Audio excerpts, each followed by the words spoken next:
નમસ્કાર, હું છું અન્વી। કોઈ પણ કામ આયોજનપૂર્વક કરાય તો તેનું નક્કી કરેલું પરિણામ ચોક્કસ મળે છે। જરૂર છે યોગ્ય આયોજનની। આર્થિક આયોજનની બાબતમાં પણ કંઈક આવું છે। જો સમયસર અને વ્યવસ્થિત રીતે યોગ્ય આયોજનપૂર્વક રોકાણ કર્યું હોય તો નિર્ધારિત આર્થિક લક્ષ્યાંક પાર પડે છે। તો આજકાલ માર્કેટમાં રોકાણના અનેક વિકલ્પો પણ છે, પરંતુ તેમાંથી કયા વિકલ્પને પસંદ કરવો તે અંગે રોકાણકારો દ્વિધા અનુભવે છે, અને એટલે જ પૈસા અને સમય હોવા છતાં પણ તેનું આયોજન થઈ શકતું નથી, અને જરૂરિયાતના સમયે અન્ય પાસે હાથ લંબાવવો પડે છે। ત્યારે આવી પરિસ્થિતિ ઊભી ન થાય અને ભવિષ્યની આર્થિક જરૂરિયાતોનું સ્માર્ટ રીતે આયોજન થાય તે માટે જોઈએ અમારી વિશેષ રજૂઆત સ્માર્ટ ઇન્વેસ્ટર્સ।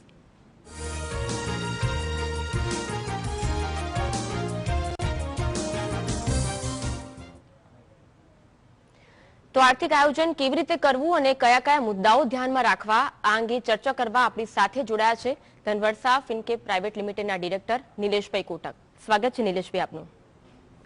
નિલેશભાઈ, આર્થિક આયોજન, પહેલો પ્રશ્ન એ થાય, કોઈ પણ રોકાણકારને આયોજનપૂર્વકનું રોકાણ કરવું હોય તો કેવી રીતે કરવું? આર્થિક આયોજન એટલે શું? જો હવે સૌથી વધારે મહત્વની બાબત એ રીતે છે કે આર્થિક આયોજનની વાત આ કોરોનાના કેસ પછી બહુ મહત્વની બની છે, કારણ કે કોરોનાના કેસમાં 4 મહિના સુધી લોકડાઉન રહ્યું। યુરોપના દેશોમાં આપણે જોઈએ તો લોકડાઉન હજી પણ ફરીવાર સેકન્ડ ટાઈમ આવ્યું। આ કે સંજોગોમાં જો આર્થિક આયોજન અથવા તો ભવિષ્યનું જો પ્લાનિંગ નહીં કર્યું હોય તો એ મુશ્કેલી થશે, કારણ કે ભારતમાં સૌથી અગત્યની બાબત છે કે સોશિયલ સિક્યુરિટીનો અભાવ છે, અને સોશિયલ સિક્યુરિટીનો અભાવ હોવાને કારણે ભારતમાં જે ફાઇનાન્શિયલ પ્લાનિંગ ના કર્યું હોય તો ભવિષ્યમાં મોટી તકલીફ થઈ શકે છે।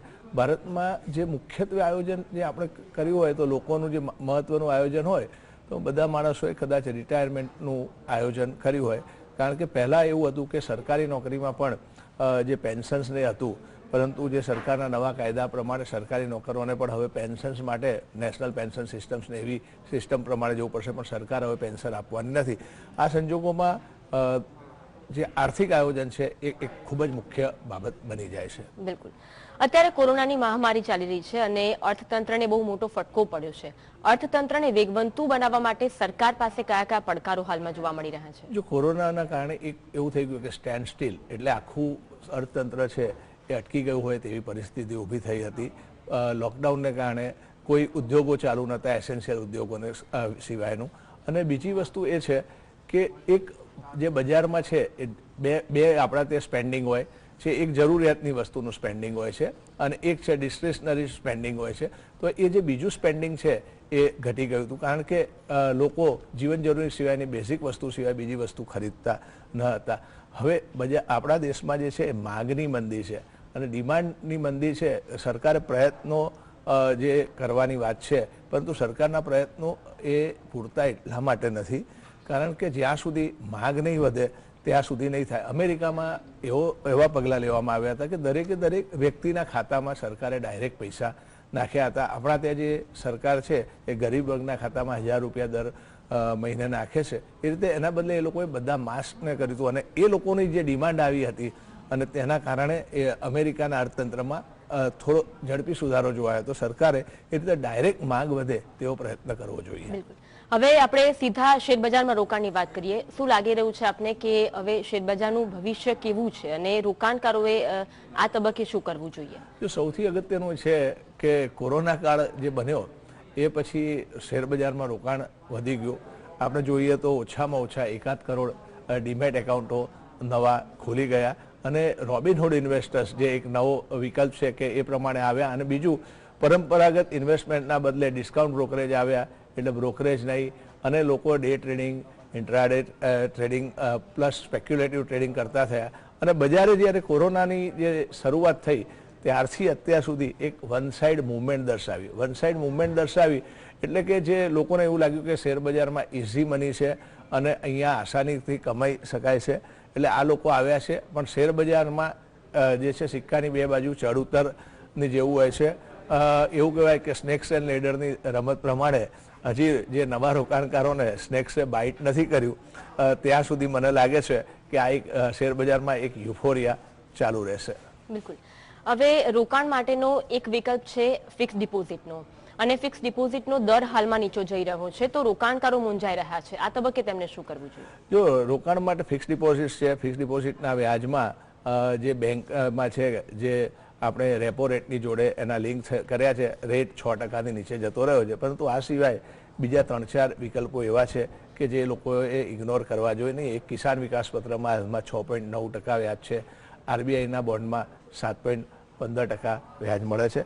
આ ઉપરાંત જો લોકોને ઓછા સમય માટે યા કોઈ લોકિન માટેના રોકાણ કરવું રાખવું ના હોય તો એક શેર બજારમાં જે છે મ્યુચ્યુઅલ ફંડ આર્બિટ્રાજ ફંડ છે, એમાં પણ 6 થી 6.5% રિટર્ન મળે છે. આવા વિવિધ ઓપ્શન્સનો ઉપયોગ રોકાણ માટે કરી શકાય છે. બિલકુલ.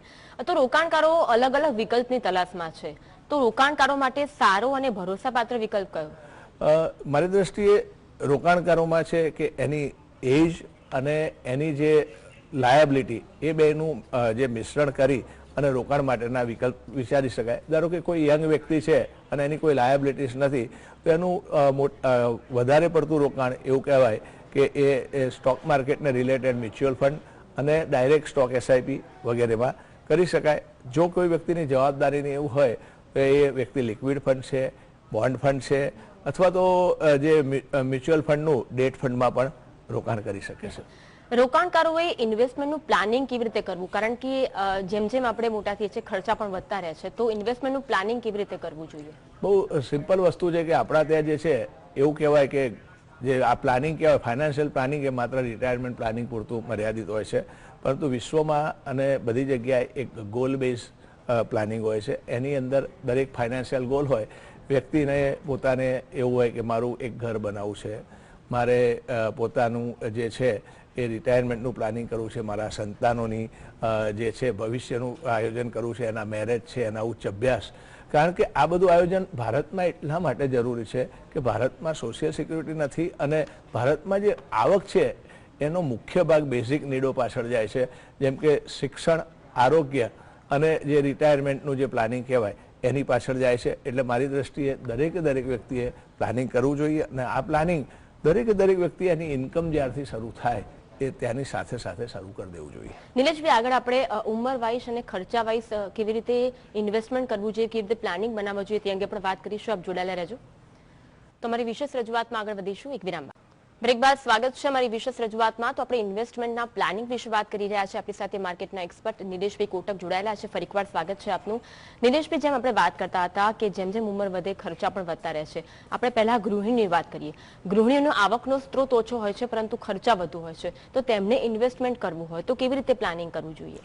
જો ગૃહિણીની વાત કરીએ તો દરેક ગૃહિણી પછી જે વર્કિંગ વુમેન આપણા ત્યાં વધારે હોય છે અને અત્યારે હવેના સંજોગોમાં, અને આ સિવાય જે છે કે હાઉસવાઈફ હોય એ રીતે હોય છે.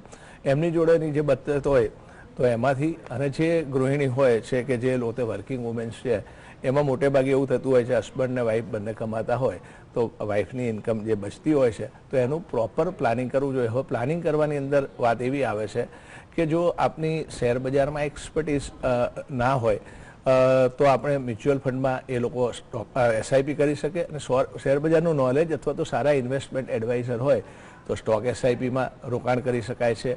આ ઉપરાંત અત્યારે જે વિવિધ મ્યુચ્યુઅલ ફંડ આવ્યા છે એમાં ઘણા મ્યુચ્યુઅલ ફંડ એ રીતના છે કે જેની અંદર આપ છે એ ઇન્ડિયન અને ફોરેન ઇક્વિટીનું કોમ્બિનેશન્સ પણ કરી શકો છો. કે અત્યારે જેમ કે વિશ્વમાં એમેઝોન છે, ફેસબુક છે, ગૂગલ છે, નેટફ્લિક્સ છે, એપલ છે, એ શેરો આપણે અહીંયાથી ખરીદી શકતા નથી, પણ મ્યુચ્યુઅલ ફંડની વિવિધ સ્કીમોમાં આપ એ શેરોમાં પણ રોકાણ કરી શકો છો. કારણ સેબીએ 65% ઇન્ડિયન અને 35% ફોરેન ઇક્વિટીના ફંડની મંજૂરી આપી છે, અને એનું જે ટેક્સેશન છે એ પણ ઇક્વિટી ઇન્ડિયન ઇક્વિટીના જે લોસ પ્રમાણે થાય છે. તો એવા ફંડો છે, જેમ કે ઉદાહરણ તરીકે આપું તો પરાગ પરીખનું લોંગ ટર્મ ઇક્વિટી ફંડ છે, એક્સિસનું ESG ફંડ છે, આ ફંડ અને ફ્રેન્કલિનનું જે ગ્લોબલ ફંડ છે, આ બધા ફંડો છે એનું એક્સપોઝર એ ફોરેન ઇક્વિટી ઉપર પણ બહાર મૂકેલી હોય છે.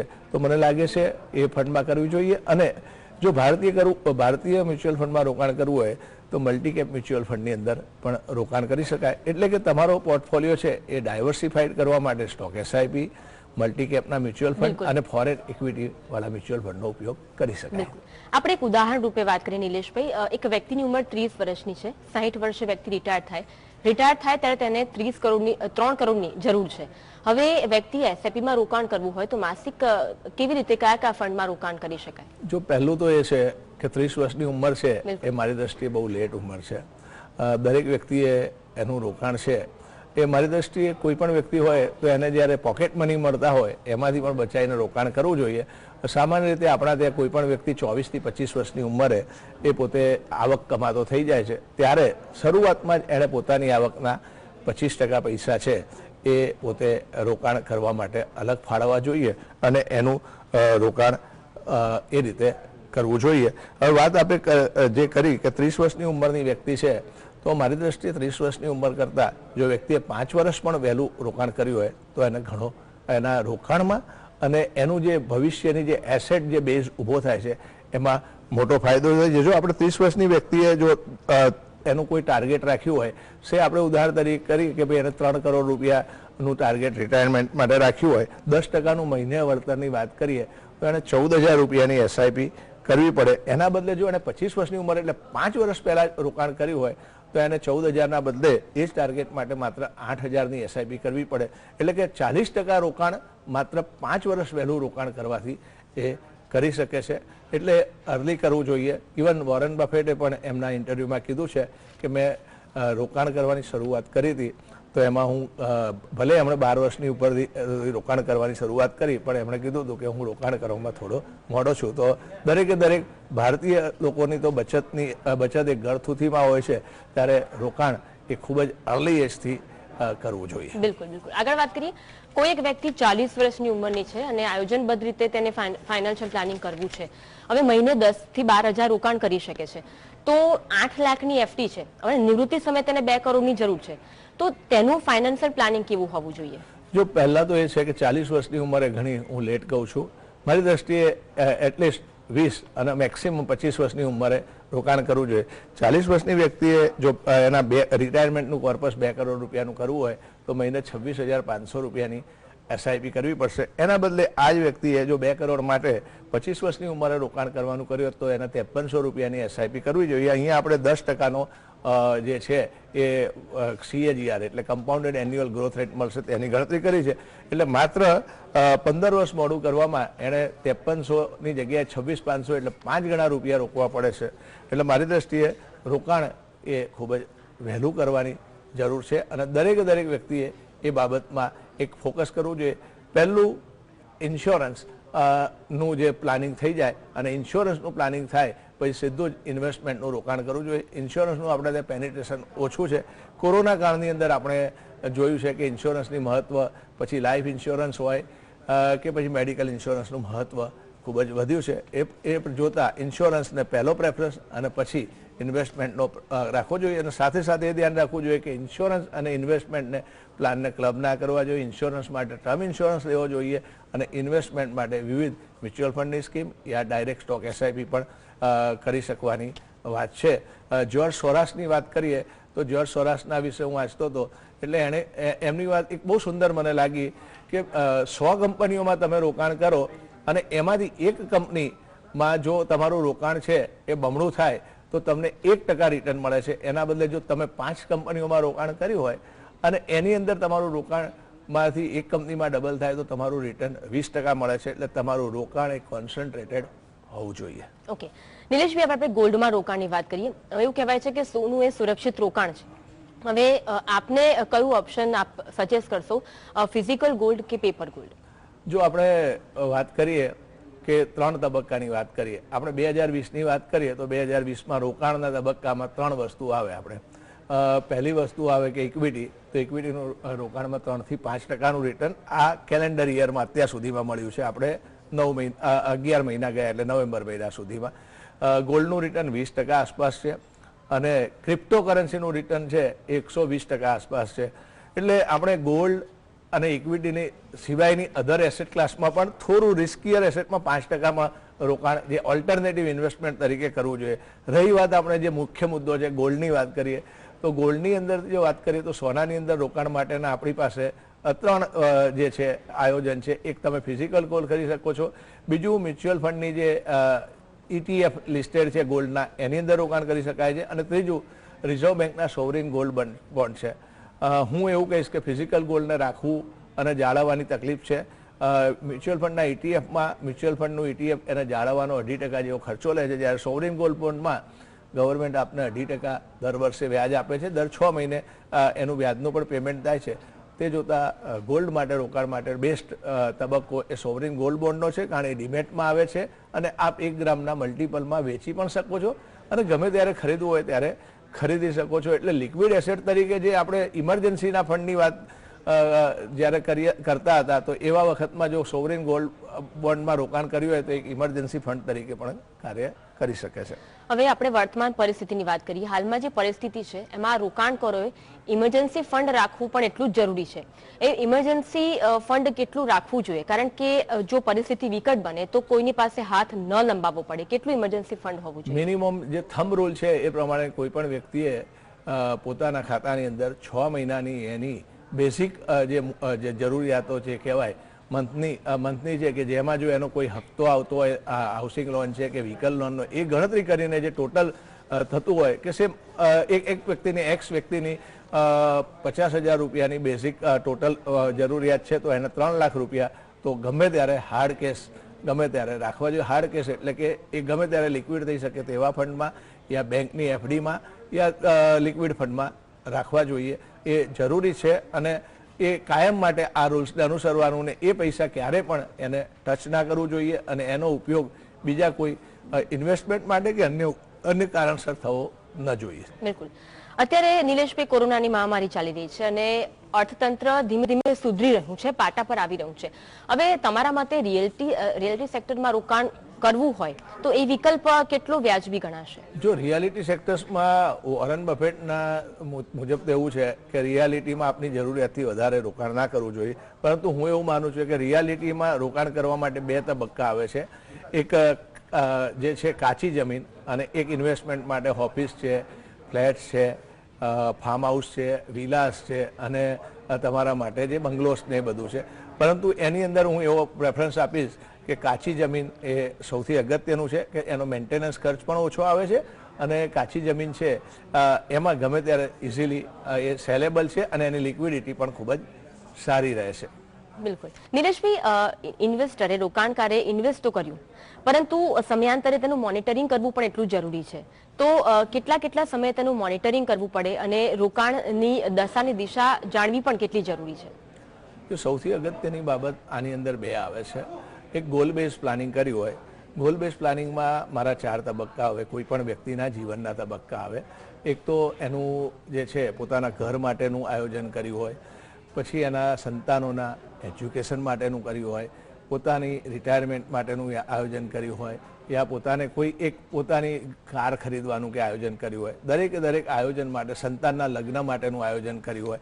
જો આ રીતે ગોલ બેઝ જે પ્લાનિંગ કર્યું હોય તો એનું મોનિટરિંગ જે એના તબક્કા વાઇઝ છે, કે સપોઝ કે મારું આયોજન એવું છે કે મકાન મારે 10 વર્ષ પછી જોઈએ છે, તો મારું જે આયોજન છે તો 10 વર્ષને આપણે જે છે એ 20 તબક્કામાં કરી નાખીએ તો દર 6 મહિને એનું મોનિટરિંગ કરવું જોઈએ. અને મારા ટાર્ગેટથી ઓછું વળતર મળી રહ્યું છે તો કઈ બેટર સ્કીમમાં જઈ શકાય, અથવા તો મારે કોઈ વધારાની રકમ એડ કરવી પડે યા ઇન્વેસ્ટમેન્ટ કરવી હોય તો એ રીતે કરી શકાય. સંતાનના જે એજ્યુકેશન્સની વાત હોય તો એજ્યુકેશન્સમાં જે ઇન્ફ્લેશન્સ વધી રહ્યો છે એની જોડે લિંક અને જે ફી વધી રહી હોય તો એ લિંક એ રીતે એને રોકાણને કર્યા પ્રમાણે અને એનું આયોજન છે એનું દર જે છે એ ક્વાર્ટરલી આયોજન અને એનું મોનિટરિંગ કરવું જોઈએ. વાત આવી છે રિટાયરમેન્ટ, એ લોંગ ટર્મ પ્લાનિંગ છે, તો એમાં મને લાગે છે કે દર 12 મહિને એકવાર વર્ષમાં એનાલિસિસ કરી અને કામ કરવું જોઈએ. કાર ખરીદવાની વાત છે યા કોઈ વાહનની વાત છે તો એ 5-1 વર્ષનું હોય તો એનું મોનિટરિંગ છે એ દર મહિને પણ કરવાની જરૂરિયાત પડે છે. એટલે મોનિટરિંગ છે એ કયા ગોલ માટે છે અને કઈ રીતે છે તે પ્રમાણે કરવું જોઈએ. મારી દ્રષ્ટિએ મોનિટરિંગમાં જે સ્કીમમાં રોકાણ કર્યું હોય એ સ્કીમનું પરફોર્મન્સ પણ જોવું પડે અને આ પરફોર્મન્સ, અત્યારના પરફોર્મન્સ જે ચાલુ રહ્યું છે અને એ પરફોર્મન્સ પ્રમાણે આગળ ઉપર વળતર મળશે કે નહીં મળે, અને જો ના મળે એવું હોય તો સ્કીમની અંદર પણ ફેરબદલ કરવો જોઈએ. પરંતુ જે આયોજન છે એના માટે આપના ઇન્વેસ્ટમેન્ટ એડવાઇસર્સની એડવાઇસ લઈ અને એની જોડે બેસી અને એ પિરિયોડિકલ જે કહેવાય, જે તબક્કો આપણે નક્કી કર્યો હોય કે 1 મહિનો, 3 મહિના, 6 મહિના કે 12 મહિના, એ પ્રમાણે એની અંદર એનાલિસિસ કરવું જોઈએ અને એ પ્રમાણે પોર્ટફોલિયોને તમારા ગોલની જોડે એલાઇન કરવો જોઈએ. નિલેશભાઈ, આપ જોડાયા અને દર્શક મિત્રોને માર્ગદર્શન આપ્યું બદલ આપનો ખૂબ ખૂબ આભાર. Thank you very thank you so much. તો મારી વિશેષ રજૂઆતમાં હાલ બસ આટલું જ. મને આપશો રજા. નમસ્કાર.